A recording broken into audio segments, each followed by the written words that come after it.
اب اس اجلاس کی پہلی تقریر بعنوان عظمت قرآن اور جماعت احمدیہ محترم مولانا برہان احمد صاحب ظفر ایڈیشنل ناظر اصلاح و ارشاد تعلیم القرآن و وقف عارضی قادیان تشریف لائے۔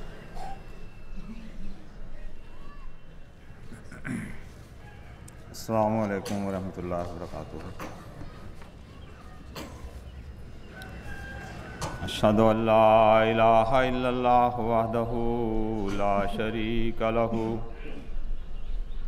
واشہد ان محمدا عبدہ ورسولہ۔ اما بعد فاعوذ باللہ من الشیطان الرجیم۔ بسم اللہ الرحمن الرحیم۔ تنزیل من الرحمن الرحیم۔ کتاب فصلت آیاتہ قرآنا عربیا لقوم یعلمون۔ جمال و حسن قرآن نور جانے ہر مسلماں ہے، قمر ہے چاند اوروں کا، ہمارا چاند قرآن ہے۔ صاحب صدر و سامعین کرام، جیسا کہ آپ نے سماعت فرما لیا، میری تقریر کا عنوان ہے عظمت قرآن کریم اور جماعت احمدیہ۔ حضرت مسیح موعود علیہ الصلاۃ والسلام اور خلفائے کرام کے فرمودات کی روشنی میں قرآن کریم کی جن آیات کی میں نے تلاوت کی ہے، یہ سورہ حامیم سجدہ کی آیت نمبر 3 اور 4 ہیں۔ ان کا ترجمہ تفسیر صغیر سے اس طرح ہے: یہ قرآن بے انتہا رحم کرنے والے اور بار بار کرم کرنے والے خدا کی طرف سے نازل ہوا ہے، اور ایسی کتاب ہے جس کی آیات خوب تفصیل کے ساتھ بیان کی گئی ہیں، اور جو کتاب خوب پڑھی جائے گی، اور وہ ایسی زبان میں ہے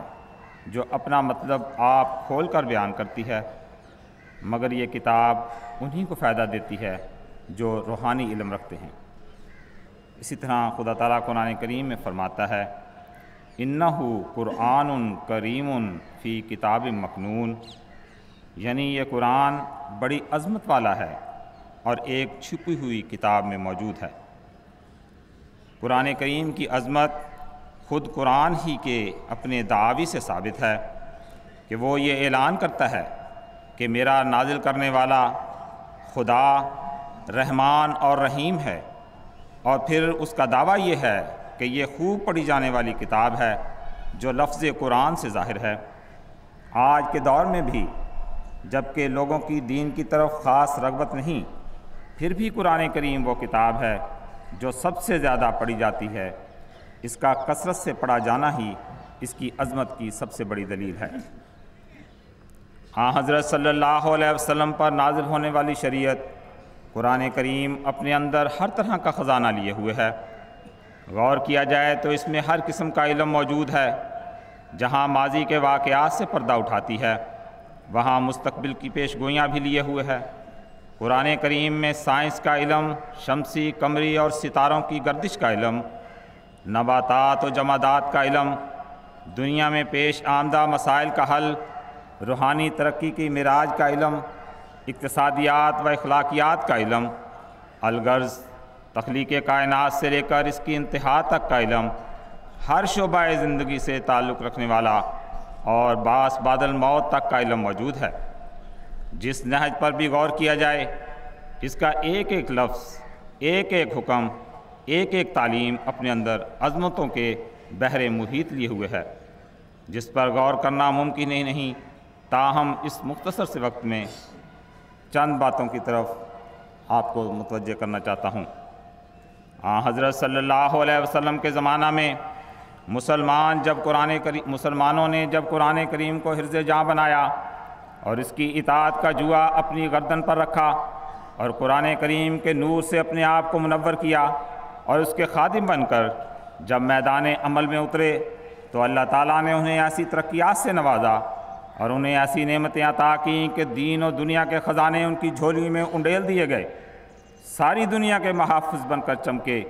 جنہوں نے دنیاوی طاقتوں کے سامنے کبھی بھی اپنے آپ کو نہیں جھکایا، اور ساری دنیا ان کے زیر احسان ہو گئی۔ مسلمانوں کو ملنے والی یہ ساری رفتیں اور عظمتیں یہ قرآن پر ہی عمل کرنے کے نتیجہ میں حاصل ہوئی تھیں، اور یہ قرآن کریم ہی کی عظمتیں ہیں جس نے مسلم قوم کو عظمتوں والا مقام عطا کیا۔ لیکن جب مسلمانوں نے اس قرآن کو اپنی پیٹھوں کے پیچھے ڈال دیا، اس پر عمل ترک کر دیا، اس کی تعلیم کو بھول گئے اور اس کی عظمت کو قائم نہ رکھا، تو پھر وہی زمانہ آ گیا جس کی حضرت صلی اللہ علیہ وسلم نے پیش گوئی فرمائی تھی کہ لا یبقى من الاسلام الا اسمہ ولا یبقى من القرآن الا رسمہ، یعنی مسلمانوں پر ایک ایسا زمانہ آئے گا کہ اسلام کا صرف نام باقی رہ جائے گا اور قرآن بھی صرف رسمی طور پر رہ جائے گا، یعنی لوگ اس کے علم اور معرفت سے بے بہرہ ہو جائیں گے۔ اس بات میں کوئی شبہ نہیں کہ مسلمان علماء اور بزرگان امت نے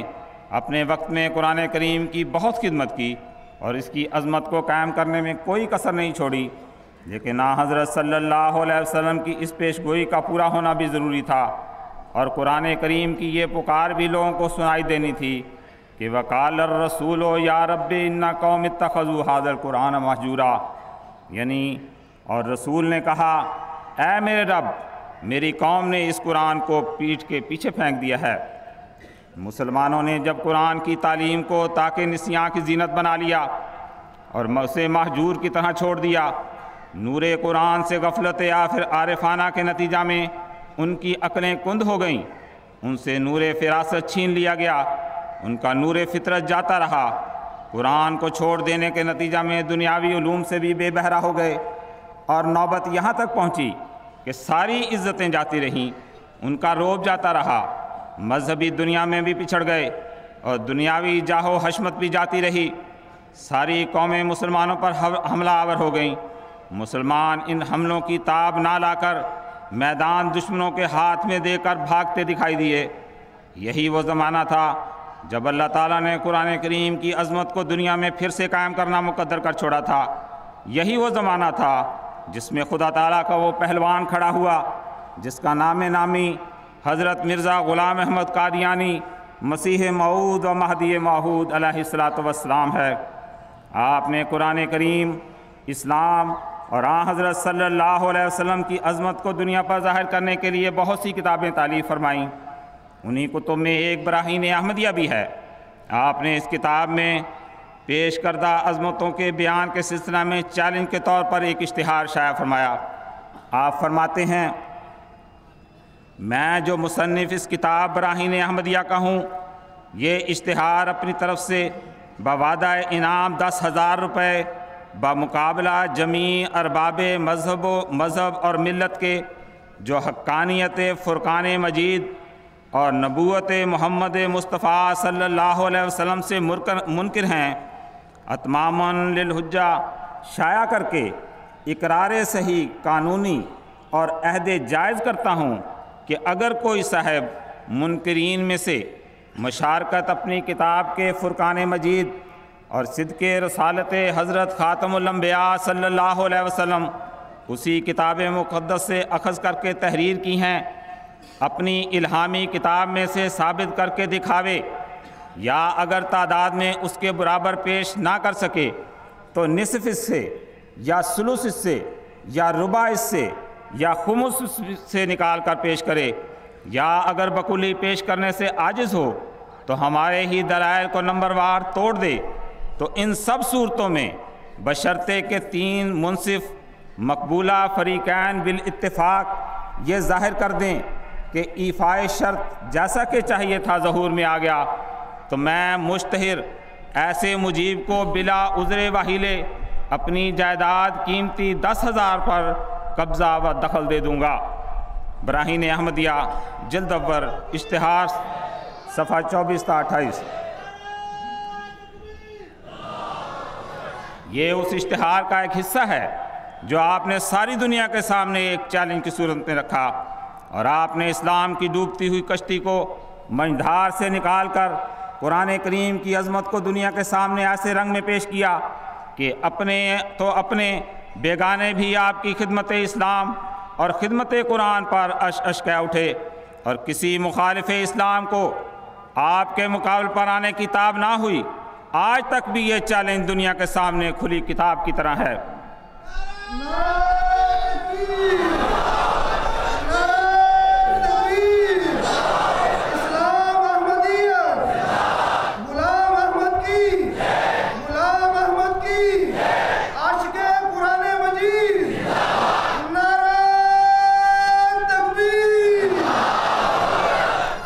حضرت مسیح موعود علیہ السلام کے زمانہ میں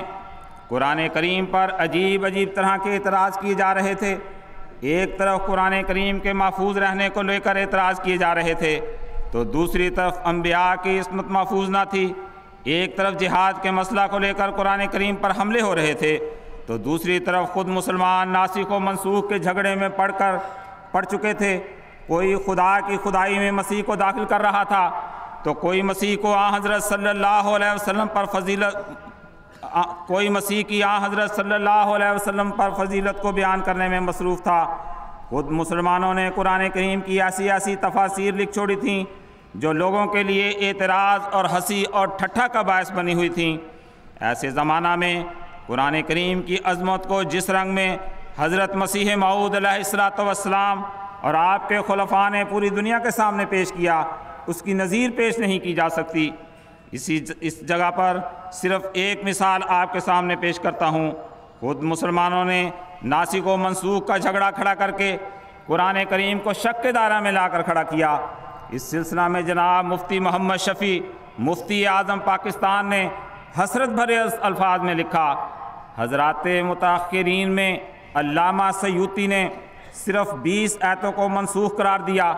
اس کے بعد حضرت شاہ ولی اللہ رحمہ اللہ نے اس میں بھی تطبیق کی صورت پیدا کر کے صرف 5 آیتوں کو منسوخ فرمایا۔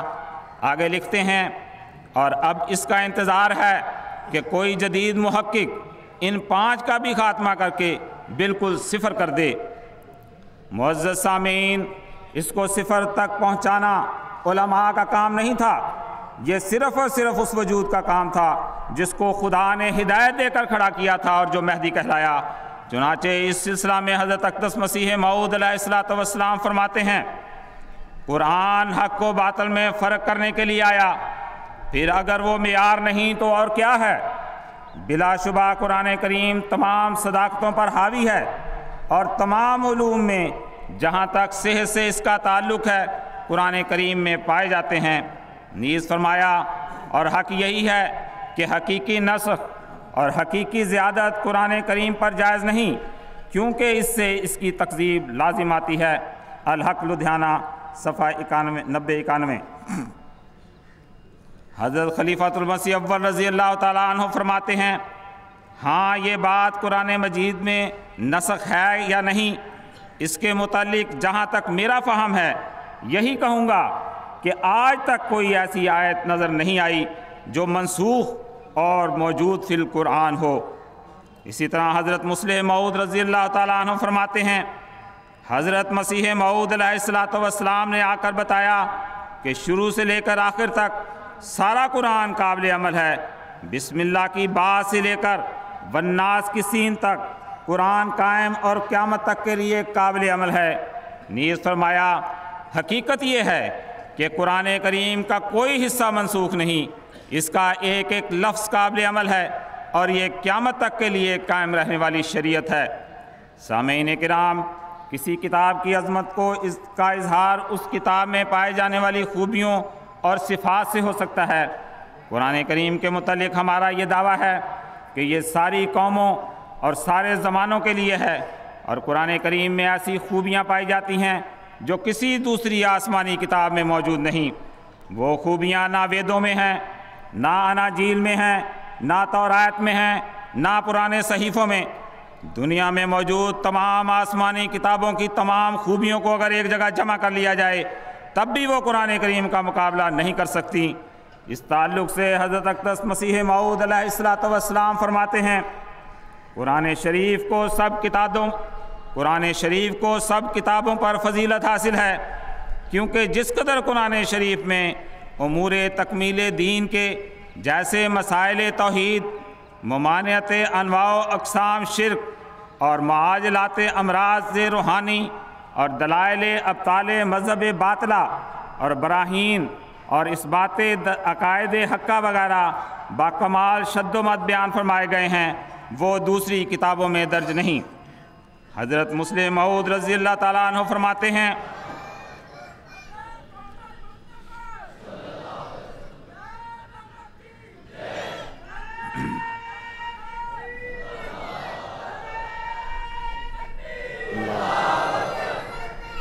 حضرت مسلم موعود رضی اللہ تعالیٰ عنہ فرماتے ہیں قرآن کریم کو وہ عظمت حاصل ہے جو دنیا کی کسی کتاب کو حاصل نہیں، اور اگر کسی کا یہ دعویٰ ہے کہ اس کی مذہبی کتاب بھی اس فضیلت کی حامل ہے تو میں چیلنج کرتا ہوں کہ وہ میرے سامنے آئے۔ کوئی وید کا پیروکار ہے تو وہ میرے سامنے آئے، اگر کوئی توریت کا پیروکار ہے تو وہ میرے سامنے آئے، اگر کوئی انجیل کا پیروکار ہے تو وہ میرے سامنے آئے، اور قرآن کا کوئی ایک ایسا استعارہ میرے سامنے رکھے جس کو میں بھی استعارہ سمجھوں، پھر میں اس کا حل قرآن سے ہی پیش نہ کروں تو وہ بے شک مجھے اس دعویٰ میں جھوٹا سمجھے، لیکن اگر پیش کر دوں تو اسے ماننا پڑے گا کہ واقعہ میں قرآن کریم کے سوا دنیا کی اور کوئی کتاب اس خصوصیت کی حامل نہیں۔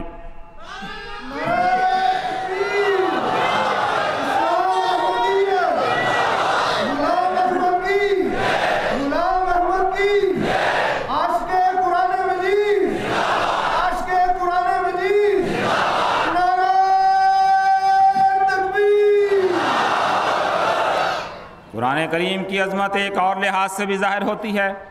کہ کوئی بھی دنیا کی مذہبی کتاب یہ دعویٰ نہیں کرتی کہ اس میں تمام سابقہ الہامی کتابوں کی اعلیٰ تعلیمات موجود ہیں۔ یہ دعویٰ بھی صرف اور صرف قرآن کریم کو حاصل ہے۔ ان تعلیمات اور واقعات کو بیان کر کے قرآن کریم نے پہلی الہامی کتب اور انبیاء پر بڑا احسان کیا ہے۔ اس سلسلہ میں سیدنا حضرت اقدس مسیح موعود علیہ السلام فرماتے ہیں قرآن شریف نے پہلی کتابوں اور نبیوں پر احسان کیا ہے جو ان کی تعلیمات کو جو قصہ کے رنگ میں تھیں عملی رنگ دے دیا۔ میں سچ سچ کہتا ہوں کہ کوئی شخص ان قصوں اور کہانیوں سے نجات حاصل نہیں کر سکتا جب تک وہ قرآن شریف کو نہ پڑھے، کیونکہ قرآن شریف کا یہ نشان ہے کہ وہ انہو قول فصل وما ہوا بالحذر ہے، وہ میزان، مہیمن، نور اور شفاعت اور رحمت ہے۔ یا الہی تیرا فرقان ہے کہ ایک عالم ہے، جو ضروری تھا وہ سب اس میں مہیا نکلا۔ معزز سامعین، ساری دنیا میں قرآن کریم کی عظمت کو پھر سے قائم کرنے کا بیڑا جماعت احمدیہ نے اٹھایا ہے۔ حضرت مسیح موعود علیہ السلام اور آپ کے خلفاء کا اصل کام ہی قرآن کریم کی عظمت کو دوبارہ دنیا میں قائم کرنا ہے۔ قرآن کریم کی عظمت دنیا میں کس طرح قائم ہو سکتی ہے؟ اس سلسلہ میں حضرت مسیح موعود علیہ السلام فرماتے ہیں سو تم قرآن کریم کو تدبر سے پڑھو اور اس سے بہت پیار کرو، ایسا پیار کہ تم نے کسی سے نہ کیا ہو، کیونکہ خدا نے مجھے مخاطب کر کے فرمایا الخیر کلہ فی القرآن، کہ تمام قسم کی بھلائیاں قرآن میں ہیں۔ نیز فرمایا پس اس نعمت کی قدر کرو جو تمہیں دی گئی، یہ نعمت یہ نہایت پیاری نعمت ہے، یہ بڑی دولت ہے۔ اگر قرآن نہ آتا تو تمام دنیا ایک گندے مضغے کی طرح تھی۔ قرآن وہ کتاب ہے جس کے مقابل پر تمام ہدایتیں ہیچ ہیں۔ حضور فرماتے ہیں دل میں یہی ہے ہر دم تیرا صحیفہ چوموں، قرآن کے گرد گھوموں، کعبہ میرا یہی ہے۔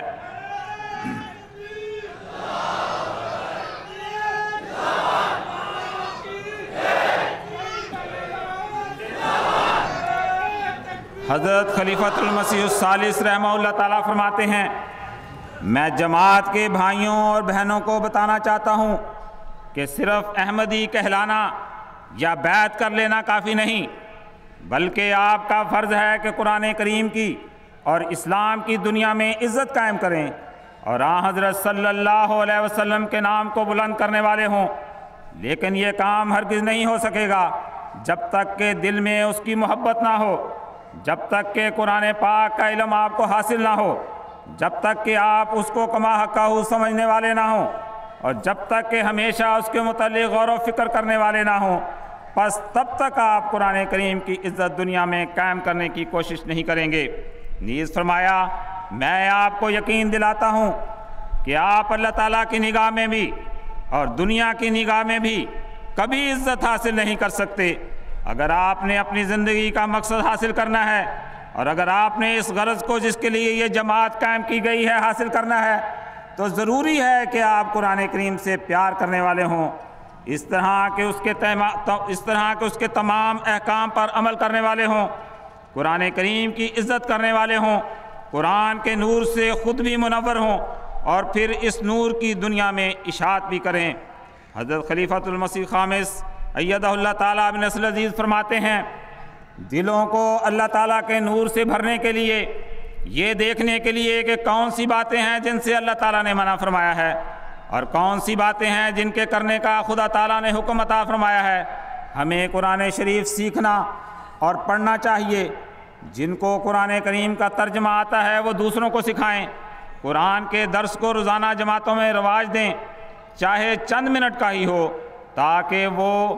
تاکہ جو خود پڑھ اور سمجھ نہیں سکتے ان تک بھی یہ خوبصورت تعلیم وضاحت کے ساتھ پہنچ جائے۔ تلاوت قرآن کریم تو بہرحال اہل احمدی کو روزانہ ضرور کرنی چاہیے، تاکہ قرآن کریم کی برکات نازل ہوں اور دل تقویٰ سے بھرتے چلے جائیں۔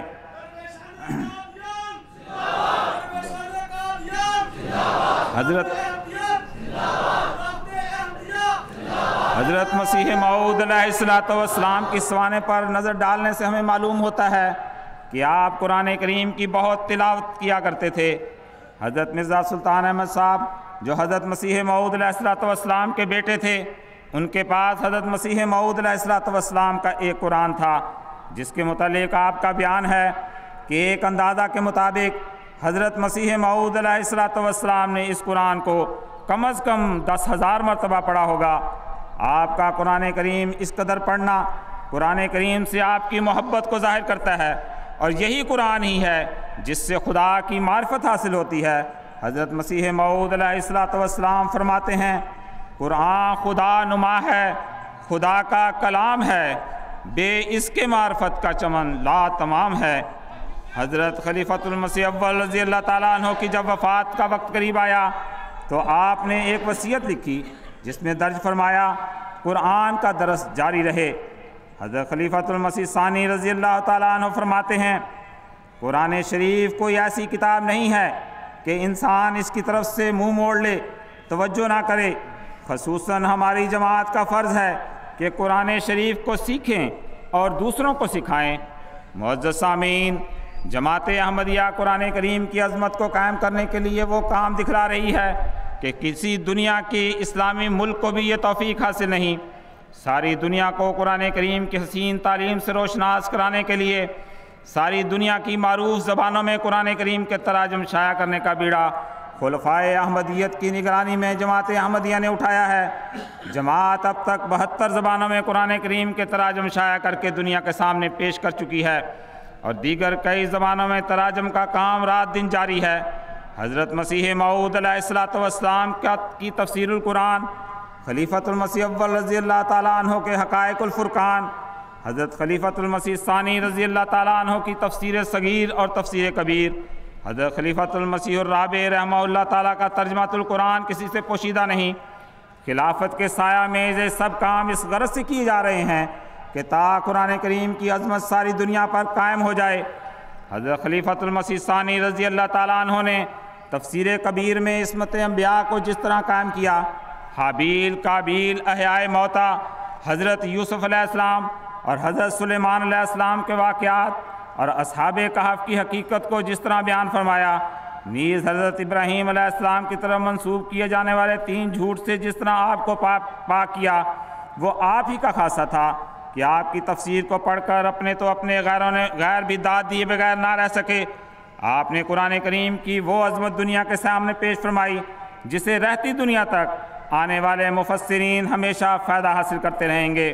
حضرت مسیح موعود علیہ الصلوۃ والسلام اور آپ کے خلفاء نے قرآن کریم کو ایک زندہ کتاب کے رنگ میں پیش کیا جو قیامت تک کی پیش گوئیاں اپنے اندر سموئے ہوئے ہے، اور ہر زمانے میں قرآن کریم کی عظمت کو دنیا میں ظاہر کرتی رہیں گی۔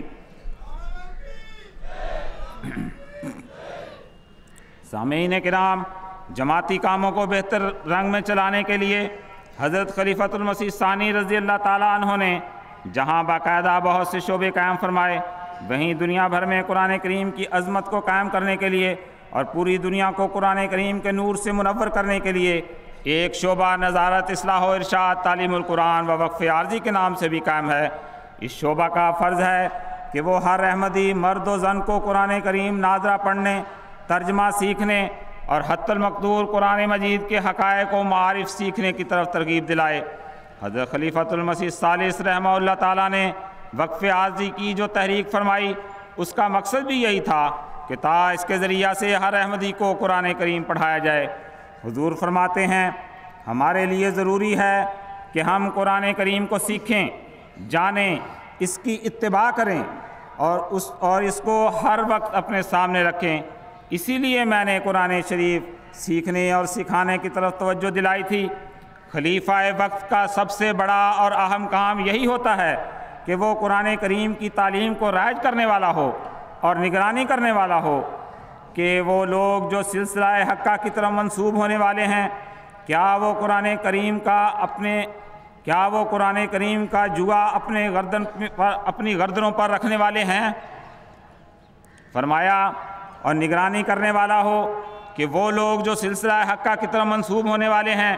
کیا وہ قرآن کریم کا جوا اپنی گردنوں پر رکھنے والے ہیں اور اس سے منہ پھیرنے والے نہیں بلکہ اس کی پوری اطاعت کرنے والے ہیں۔ حضرت خلیفۃ المسیح الرابع رحمہ اللہ تعالیٰ فرماتے ہیں، تم قرآن کریم کے نور سے اپنے سینوں کو منور کرو اور پھر اس کائنات کو اس کے نور سے ایسی حسین بنا دو کہ تاریکی کا نام و نشان مٹ جائے۔ خدا کرے کہ لوگ قرآن کریم کی قدر کو پہچانیں، ہر دل میں قرآن کریم کا عشق پیدا ہو اور ہر صاحب دل اس کی برکت سے نوازا جائے، آمین۔ خلافت احمدیہ، خلافت احمدیہ،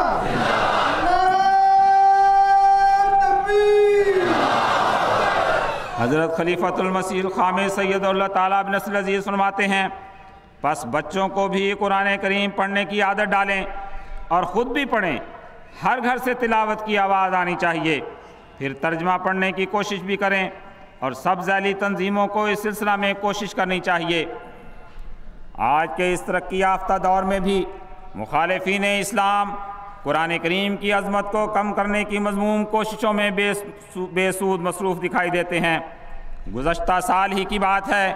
کہ ڈو چرچ کے پادری صاحب نے قرآن کریم پر بے جا اعتراضات اٹھا کر قرآن کریم کو جلانے کا اعلان کیا۔ ساری دنیا میں اس کے خلاف آوازیں بلند ہوئیں، لیکن جس طریق پر جماعت احمدیہ کی طرف سے ان کے اعتراضات کا منہ توڑ جواب دیا گیا، کسی اور کو اس کی توفیق حاصل نہ ہوئی۔ حضرت خلیفۃ المسیح الخامس سید اللہ تعالیٰ بن نصر العزیز کے جو خطبات ارشاد فرمائے، وہ جہاں عیسائی دنیا میں تہلکہ مچانے والے تھے، وہاں قرآن کریم کی عظمت کو اجاگر کرنے والے بھی تھے۔ اے اسلام کے خلاف اٹھنے والی طاغوتی طاقتوں، تم جتنا چاہو زور لگا لو، اپنے تمام لاؤ لشکر کے ساتھ میدان میں آ جاؤ، تم قرآن کریم کی عظمت کو کم نہیں کر سکتے۔ تمہاری تمام تر کوششیں رائے گاہ جائیں گی، تمہارے مکر و فریب تمہیں پر لوٹا دیے جائیں گے، اور وہ دن دور نہیں جب احمدیت کے جیالے قرآن کریم کی عظمت اور حکومت کو دنیا میں قائم کر کے خوشی کے شادیانے بجائیں گے۔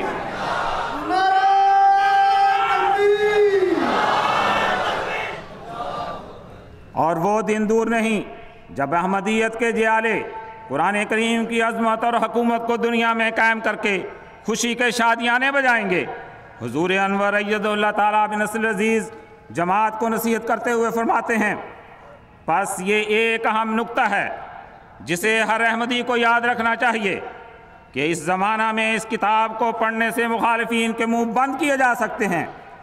اور یہی اسلام کی عزت بچانا ہے۔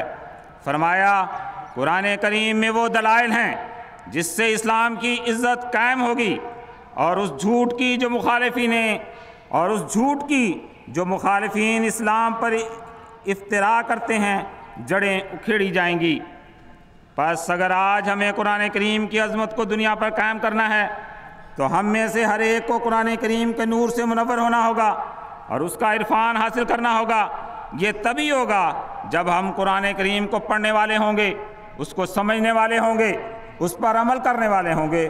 حضور انور اید اللہ تعالیٰ بن نصر العزیز فرماتے ہیں، آج اگر کوئی حفاظت قرآن کریم کے لیے اللہ تعالیٰ کی طرف سے کھڑا ہوا ہے تو وہ یہی مسیح موعود ہے، اور آج اگر کوئی جماعت یہ کام اصل رنگ میں سر انجام دے سکتی ہے اور دے رہی ہے تو وہ جماعت احمدیہ ہے۔ پس سر احمدی کا فرض ہے کہ قرآن کریم کی تعلیم کی عملی تصویر بننے کے لیے اپنی استعدادوں کے لحاظ سے بھی بھرپور کوشش کرے۔ میں آخر پر حضرت خلیفۃ المسیح ثانی رضی اللہ تعالیٰ عنہ کا ایک اقتباس پیش کر کے اپنی اس تقریر کو ختم کرتا ہوں۔ حضور فرماتے ہیں، یہ خدمت جو میں نے کی، یعنی قرآن کریم کی خدمت، حضور فرماتے ہیں یہ خدمت جو میں نے کی یہ رہتی دنیا تک باقی رہے گی۔ وہ دشمن جو آج مجھ پر آوازیں کس رہے ہیں ان کو بھی بالآخر یہ تسلیم کرنا پڑے گا کہ میں ہی خدا کی طرف سے اس زمانہ کے لیے خادم قرآن کے مقام پر کھڑا کیا گیا ہوں۔ حضور فرماتے ہیں، پس میں وہ شخص تھا جسے علوم ظاہری سے کوئی علم حاصل نہ تھا، مگر خدا تعالیٰ نے اپنے فضل سے فرشتوں کو میری تعلیم کے لیے بھیجا اور مجھے قرآن کے ان مطالب سے آگاہ فرمایا جو کسی انسان کے وہم اور گمان میں بھی نہیں آ سکتے تھے۔ وہ علم خدا نے مجھے عطا فرمایا، اور وہ چشمہ روحانی جو میرے سینے میں پھوٹا وہ خیالی یا قیاسی نہیں ہے، بلکہ ایسا حقیقی اور یقینی ہے کہ میں ساری دنیا کو چیلنج کرتا ہوں کہ اگر اس دنیا کے پردے پر کوئی ایسا شخص ہے جو یہ دعویٰ کرتا ہو کہ خدا تعالیٰ کی طرف سے اسے قرآن سکھایا گیا ہے تو میں ہر وقت اس سے مقابلہ کرنے کے لیے تیار ہوں۔ لیکن میں جانتا ہوں آج دنیا کے پردے پر سوائے میرے اور کوئی شخص نہیں جسے خدا کی طرف سے قرآن کریم کا علم عطا فرمایا گیا ہے۔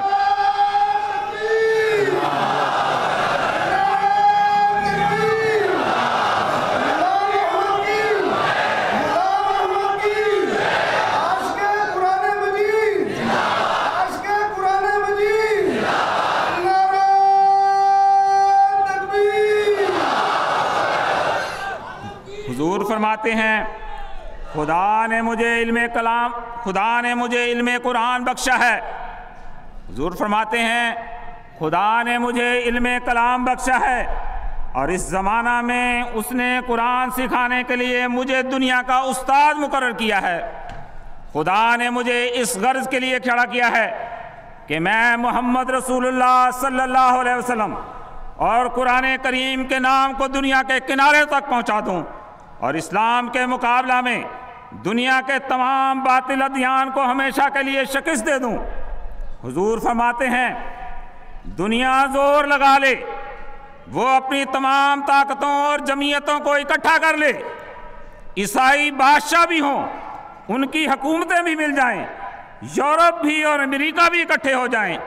دنیا کی تمام بڑی بڑی مالدار طاقتور حکومتیں اکٹھی ہو جائیں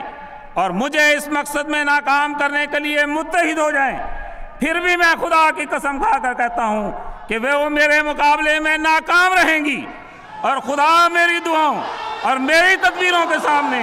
ان کے تمام منصوبوں اور مکروں اور فریبوں کو ملیا میٹ کر دے گا۔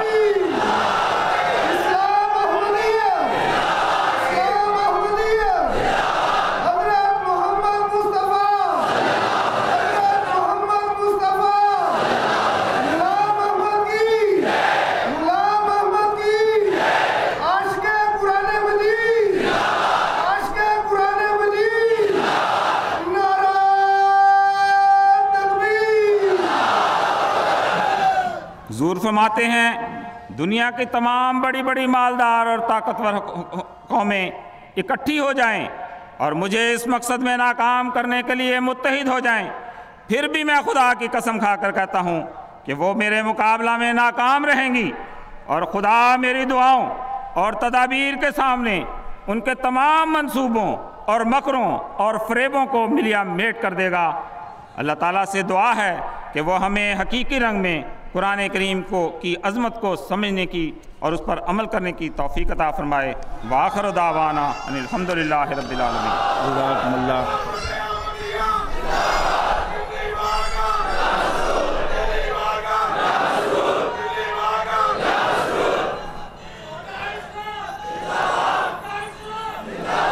اب آپ خاموش رہیں۔ ایک اہم بات کی طرف میں توجہ دلانا چاہتا ہوں اب آپ کو، وہ یہ ہے کہ موقع، محل اور نفس مضمون کو سمجھتے ہوئے نعرہ لگانے کے لیے باقاعدہ اسٹیج پر نمائندہ مقرر ہے۔ آپ انہی کے نعروں کا جواب دیں، ہر ایک اٹھ کر مختلف قسم کے نعرے لگانا نہ شروع کریں۔ جزاکم اللہ۔